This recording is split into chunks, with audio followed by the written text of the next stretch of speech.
میں شاعر تو نہیں، نہ مجھے شاعری آتی ہے، بلکہ مجھے ایسا لگا کہ جیسے سنہری اور کاسنی رنگت نے مل کر دوشیزہ کا روپ لے لیا۔ یوں لگ رہا تھا کہ جیسے 14ویں کا چاند اس کے چہرے پر چمک رہا ہو۔ اس کا جسم انتہائی خوبصورت اور لوچدار تھا۔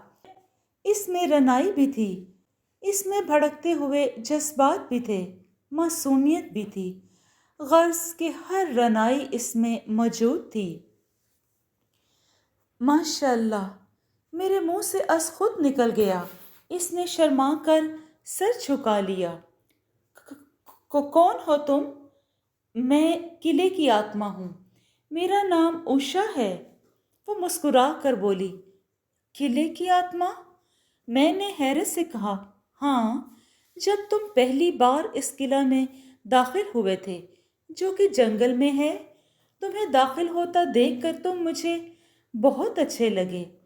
میرے دل میں تمہارے لیے پریم کا احساس اسی وقت جاگ گیا تھا۔ اچھا، تو وہ آپ تھیں جس نے مجھے پریشانیوں سے بچایا، لیکن اتنے دن میری مدد کیوں نہ کی؟ میں نے تمہاری ہر لمحہ مدد کی، مگر تم ہو کون؟ میں نے پھر ذرا حوصلے سے پوچھا۔ میں ایک مظلوم آتما ہوں، ایک وحشی درندہ جو میری دولت کا بھوکا تھا۔ وہ میرا چچا تھا۔ اس نے زبردستی میری دولت چھپا لی اور میری معصومیت کو بھی داغدار کر دیا۔ میرے دل میں بھی خواب تھے، ارمان تھے کہ میں کسی کی دلہن بنوں، لیکن عزت کے چلے جانے کے بعد میں نے خودکشی کر لی۔ میں نہیں چاہتی تھی کہ کلنک کا ٹیکا بن کر دنیا میں رہوں۔ میں نے اپنے چچا سے بدلہ لیا اور اتنی بھیانک موت مارا کہ بس۔ اس کے بعد ایک عامل نے میری آتما کو قلعہ میں قید کر دیا۔ اس کے بعد تم آئے تو میں آزاد ہو گئی۔ وہ سیڑھی پاؤں رکھنے سے دبی تھی، بس اس کے بعد ہی میں آزاد ہوئی۔ اس کے لہجے میں بلا کا سوز تھا، اس قدر درد تھا کہ پتھر کا دل بھی پگھل جائے۔ مگر آپ مجھ سے کیا چاہتی ہیں؟ میں نے پوچھا۔ میں آپ کی سیوا کرنا چاہتی ہوں۔ میں آپ سے اس قدر پریم کروں گی کہ آپ کے سارے دکھ دور ہو جائیں گے۔ دکھوں کا سن کر تو میری آنکھوں میں آنسو تیرنے لگے۔ میرے دکھ تو میری موت کے ساتھ ختم ہوں گے۔ جن لوگوں نے میرے ماں باپ کو مارا، میری ماں کو بے عزت کیا، وہ اب بھی زندہ ہیں اور میں بدلہ نہیں لے سکتا۔ میری بات سن کر اس کی غزالی آنکھوں میں غیظ و غضب ناچنے لگا۔ تمہارے ماں باپ کے قاتل اپنے انجام کو پہنچ چکے ہیں۔ میں نے ان کو چن چن کر مارا ہے۔ میں نے کہا تھا نا کہ میں ہر لمحہ تمہاری مدد کروں گی اور یہی کام کرتی رہوں گی۔ اس کی بات سن کر میں نے اپنے دل میں سکون سا اترتا محسوس کیا۔ چنانچہ پھر میں اپنے بستر پر دراز ہو گیا تو اسی لمحے نرم گداز انگلیاں میں نے اپنے بالوں میں گھومتی ہوئی محسوس کی۔ نہ جانے کب تک وہ میرا سر سہلاتی رہی اور مجھے نیند آ گئی اور ہر وقت میرے ساتھ ہوتی تھی۔ ایک روز اس نے مجھ سے نہایت عجیب و غریب سوال کیا، کیا آپ میری تشنائی پریم کو پورا کر سکتے ہیں؟ کیا آپ کی سیوک بن کر رہ سکتی ہوں میں ہمیشہ کے لیے؟ ایسا تو نہیں ہو سکتا، تم ایک روح ہو اور میں انسان، ہمارا میل تو نہیں ہو سکتا۔ میں نے کہا، ہو سکتا ہے، لیکن وعدہ کرو جو میں کہوں گی اسے پورا کرو گے، کیونکہ میں تمہیں اپنا سب کچھ مان چکی ہوں۔ میں وعدہ کرتا ہوں، میں نے شدت جذبات سے مغلوب ہو کر کہا۔ میری بات سن کر وہ مسکرائی اور بولی، اگر تم نے وعدہ توڑا تو میں چلی جاؤں گی ہمیشہ کے لیے۔ میں وعدہ کرتا ہوں، محبت کی منزلوں کو کر رہوں گا۔ میں نے جذباتی لہجے میں بولا۔ میں اس وقت جذباتی تھا اور جذباتی لہجے میں اس کو جواب دیا، تو تمہیں مرنا ہوگا تاکہ تم بھی میری طرح ہو جاؤ۔ وہ عجیب لہجے میں بولی۔ اس بات کو سن کر میں سناٹے میں آ گیا۔ موت جیسے مجھے اپنے چاروں طرف منڈلاتی ہوئی نظر آنے لگی۔ میں شاید محبت کی منزل تک نہیں پہنچا تھا جو کہ محبت کا حاصل ہے، جہاں صرف اور صرف محبوب ہو اور کچھ نہیں۔ عشق اور محبت کی منزلیں اور قسمیں۔ میں اپنی جگہ سہم کر رہ گیا۔ مجھے خاموش دیکھ کر وہ مسکرائی۔ وہ مسکراہٹ انتہائی پھیکی تھی۔ کیا ہوا؟ جواب دو۔ تم ایک روح ہو اور میں زندہ انسان۔ میری محبت اتنی کامل نہیں کہ میں تمہارے لیے مر سکوں۔ میں نے سر جھکائے دھیرے سے کہا۔ پھر میری بات سن کر اس کے چہرے پر ایک رنگ سا آ کر گزر گیا۔ دوسرے لمحے وہ کہا لگا کر ہنس پڑی۔ کافی دیر تک وہ ایسے ہی ہنستی رہی۔ ہنستے ہنستے اس کی غزالی آنکھوں سے آنسو گر پڑے۔ میں جانتی تھی کہ ایسا ہی ہوگا۔ میں نے جھوٹ بولا تھا کہ میرے چچا نے مجھے برباد کیا۔ میری ساری داستان جھوٹی تھی۔ جھوٹ بولا، مگر کیوں؟ میں نے کہا۔ یہ کہانی آج سے 400 سال پہلے شروع ہوئی تھی۔ میری شادی راج کمار نیل کنٹھ سے شروع ہوتی ہے۔ وہ مجھ سے بہت پیار کرتا تھا۔ میں خوشی خوشی اس قلعے میں رہنے لگی۔ پھر اس قلعے میں کرمان سنگھ آیا۔ کرمان سنگھ فوج کا سپہ سالار تھا۔ اس جیسا بھرپور مرد میں نے کہیں نہ دیکھا تھا۔ اتنا بانکا، اتنا سجیلا کہ ہر عورت اس کی چوڑی چھاتی میں سمانا فخر محسوس کرتی۔ اس پر بری طرح سے رچ گئی۔ چند دنوں بعد نیل کنٹھ کسی کام سے ریاست کی طرف گیا۔ پھر تو کیا تھا، چند دنوں میں کرمان سنگھ اور میں، رانی اوشا دیوی، جس نے اپنا سب کچھ ایک سپہ سالار کے حوالے کر دیا، میرا جسم، میری آتما، سب کے سب کرمان کے غلام بن گئے۔ ایک روز نیل کنٹھ نے ہمیں قابل اعتراض حالت میں دیکھ لیا اور اچانک ہی شہر سے واپس آ گیا تھا۔ نیل کنٹھ یہ منظر دیکھ کر آپے سے باہر ہو گیا اور اس نے کرمان سنگھ پر حملہ کر دیا۔ لڑائی میں نیل کنٹھ بھاری پڑا۔ دونوں ہی تلوار کے ماہر تھے۔ اس سے قبل کہ نیل کنٹھ کرمان سنگھ کو قتل کرتا، میں نے تلوار نیل کنٹھ کی پشت میں گھونپ دی۔ مرنے سے قبل نیل کنٹھ نے مجھے بد دعا دی کہ میں پیار کو ترسوں، ٹھکرائی جاؤں، استعمال کی جاؤں۔ پھر کرمان سنگھ اور میں نے وواہ کر لیا۔ اس نے مجھ کو محبت دی، بے حد محبت کہ نیل کنٹھ کی بد دعا بے معنی لگنے لگی۔ محبت بھی ایک دھوکہ تھی۔ ایک روز کرمان سنگھ نے قلعہ مجھ سے اپنے نام کروا لیا اور لات مار کر قلعے سے مجھے باہر نکال دیا، کیونکہ اس کا دل اب کسی اور پر آ گیا تھا۔ میں نے قلعے کی چھت سے کود کر آتما ہتیا کر لی۔ میری آتما وہاں بھٹکنے لگی۔ رفتہ رفتہ لوگ قلعہ چھوڑ کر بھاگنے لگے اور کرمان سنگھ ایک لڑائی میں مارا گیا۔ نیل کنٹھ کی بد دعا کام آئی اور میں محبت کو ترسنے لگی۔ لوگ مجھ سے ڈرنے لگے، بھاگنے لگے۔ میں کبھی کسی کو نقصان نہیں پہنچاتی تھی، اس کے باوجود تنہا رہ گئی۔ قلعہ ویران ہو گیا۔ قلعہ میں ہر جگہ نیل کنٹھ ہنستا ہوا محسوس ہوتا، جیسے وہ کہہ رہا ہو، دیکھو اوشا، محبت کے بدلے محبت ملتی ہے اور دھتکار کے بدلے دھتکار۔ تم نے مجھے ٹھکرا کر ذلت کا راستہ چنا اور ذلت و رسوائی کی موت تمہیں ملی۔ میں ہر وقت روتی رہتی۔ ندامت اور بے چینی نے مجھے کہیں کا نہ رکھا۔ کوئی 300 سال بعد اس قلعے میں ایک عامل سادھو آیا۔ اس کا نام بھیرو تھا۔ بھیرو بہت خطرناک انسان تھا۔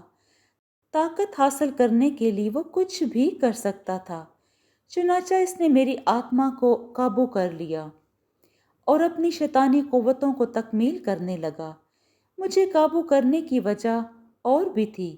اس نے اپنی استاد کی بیٹی کے ساتھ منہ کالا کیا اور اسے مار دیا۔ استاد کو پتہ چل گیا، اس نے اپنی قوتوں سے اس کی مردانہ قوت چھین لی۔ اس سادھو نے کالے جادو کی کسی کتاب میں پڑھا تھا کہ ایسی عورت جو کہ آتما ہتیا کر چکی ہو اور جس نے اپنے پتی کو قتل کیا ہو، اس کی آتما کو قابو کرنے سے میری مردانہ قوت بحال ہو جائے گی۔ تو اس نے مجھے قابو کر لیا۔ اس روز کسی نہ کسی لڑکی کے ساتھ منہ کالا کرتا، کالے جادو کا علم کرتا۔ جب وہ مرنے لگا تو اس نے مجھے کہا، مرنے کے بعد وہ بدروح بن کر اس کی روح کو نہیں چھوڑے گا، لیکن ایک ایسا نوجوان آئے گا جو کہ میرے پتی کا ہم شکل ہوگا۔ اس کے آتے ہی تیری آتما میرے چنگل سے آزاد ہو جائے گی، لیکن اگر اس نے تیری بات کو منع کیا اور تجھے ٹھوکر ماری تو پھر میرے وش میں ہو جائے گی۔ وہ سادھو مر گیا۔ اوشا کی روح خاموش ہو گئی تو اس کی آنکھوں سے آنسو بہہ رہے تھے۔ میں حیرت سے یہ الف لیلوی داستان سن رہا تھا۔ میں اس کو دلاسا دینے کے لیے آگے بڑھا تو 2 قدم وہ پیچھے ہٹ گئی۔ پاس مت آؤ، تم میرے پتی کے ہم شکل ضرور ہو، لیکن ویسے نہیں۔ وہ میری کسی بات کو نہیں ٹالتا تھا۔ میں نے اسے دھوکہ دیا۔ میرے پتی کی بد دعا ضرور پوری ہوگی۔ تم نے مجھے ٹھکرا دیا، انکار کر دیا۔ میں جا رہی ہوں اس سادھو کی سیوک بننے۔ میرے قریب مت آؤ، میرے گرد آگ کا چکر ہے۔ اتنا کہہ کر وہ رونے لگی۔ اچانک میں نے دیکھا کہ نہ جانے کہاں سے ایک آگ کے شعلے نے اسے اپنی لپیٹ میں لے لیا۔ کچھ ہی لمحوں بعد وہاں نہ شعلہ تھا نہ ہی اوشا۔ اوشا چلی گئی، اپنے ساتھ 10 کا نوٹ بھی لے گئی۔ میری زندگی کی وہ عیاشی جو اس نوٹ کے سبب تھی وہ بھی ختم ہو گئی۔ وہ تو گئی لیکن دل میں ایک کسک چھوڑ گئی، ایک ایسی کسک جس کا کوئی نام نہ تھا۔ چند دنوں بعد مجھے احساس ہونے لگا کہ میری زندگی کا مقصد وہ نوٹ نہیں تھا، اوشا کی محبت تھی۔ اس کی کمی مجھے ہونے لگی۔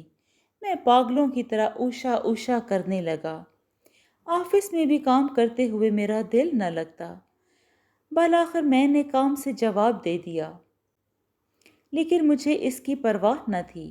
کراچی کی سڑکوں پر پاگلوں کی طرح پھرنے لگا، اوشا کو ڈھونڈنے لگا، لیکن میرا درد کا مداوا نہ ہو سکا۔ ایک روز میں دیوانوں کی طرح قبرستان میں بیٹھا تھا۔ گھر میں اوشا کے ساتھ میں نے کافی وقت گزارا تھا۔ میرے کپڑے میلے ہو چکے تھے، سر اور داڑھی کے بال بھی کافی بڑھ چکے تھے۔ میں بیٹھا ہوا تھا کہ مجھے فضا میں خوشبو کا ہلکا سا جھونکا محسوس ہوا۔ اس خوشبو کو میں ہزاروں میں پہچان سکتا تھا۔ یہ میری اوشا کی خوشبو تھی۔ میں اٹھ کر پاگلوں کی طرح بھاگا۔ اوشا، اوشا! اندھوں کی طرح یوں پھانکتے ہوئے میں ایک کھلی ہوئی قبر میں جا گرا۔ میں نے اٹھنے کی کوشش کی لیکن اٹھ نہ سکا۔ مجھے ایسا لگا کسی نے مجھے دبوچ لیا۔ گرفت سخت تھی۔ خوف سے میرا جسم پسینہ اگلنے لگا۔ کون ہے؟ حلق سے سہمی ہوئی آواز نکلی۔ تم بغیر اجازت میری قبر میں کیسے آئے؟ ایک سخت کھردری آواز میری سماعت سے ٹکرائی۔ غلطی سے اوشا کی خوشبو آئی تھی۔ مجھے معاف کر دو، میں نے کھگیاتے ہوئے کہا۔ اوہ، عاشق ہو؟ وہ بھی ایک روح کے؟ ایک طنزیہ آواز میرے کانوں سے ٹکرائی۔ تم کیسے جانتے ہو؟ میں نے ڈرتے ڈرتے پوچھا۔ ہم سب جانتے ہیں، ایک کہا کانوں سے ٹکرایا۔ اگر سب جانتے ہو تو میری مدد کرو، مجھے اوشا لا دو۔ تم نے بھی تو محبت کی ہوگی، تمہیں اس محبت کی قسم، میں نے منت سماجت کرتے ہوئے کہا۔ جواب میں نے ہلکا سا کہکا سنا، پھر آواز آئی، محبت ہے بہت فضول چیز، نکمے لوگ جن کے پاس کوئی کام نہیں ہوتا وہ محبت کر بیٹھتے ہیں۔ میں تمہاری مدد کروں گا ضرور، کیونکہ میں بھی نکما ہوں۔ زندہ تھا